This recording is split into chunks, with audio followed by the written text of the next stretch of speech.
Daniel was a man who was spiritual. That stands out in the story. And I might also add that this was a man who was living a spiritual life in a very unspiritual place. Babylon. This was idol central, rampant idolatry and immorality and cruelty.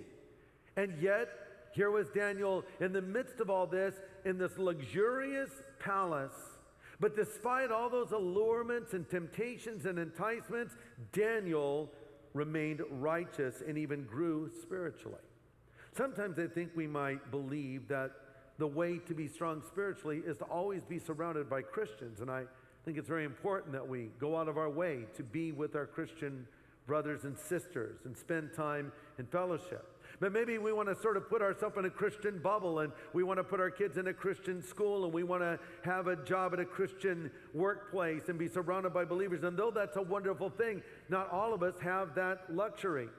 Maybe some of you have found yourself in a very godless environment, surrounded by people that have no regard for the things of the Lord, and you wonder, can I survive in such a place spiritually? The answer is yes.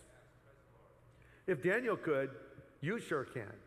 And Daniel was able to not only survive, but to flourish. Here's what can happen when you're surrounded by non-believers. You have one of two choices. You can either kind of blend into the woodwork and do your best to not rock the boat and in effect perhaps even compromise your beliefs, or you can stand up and be counted. I heard the story of some problems they were having in shipping codfish from the East Coast to the West Coast because when it arrived, it was spoiled. So they tried freezing it, but when it arrived, it was mushy to the taste. So they tried to send it live, but when it arrived, it was dead. Then someone came up with a bright idea to put the enemy of the codfish in the crate when it was shipped, which was the catfish. And that's what they did. And by the time they arrived, they were alive and well because they'd been running from the catfish the whole time. And people who ate that codfish said it was the best they had ever tasted. So what's the point? Maybe God has put a catfish in your tank to keep you alive and well spiritually. You know, the one person that's always hassling you. It might even be your mom or dad.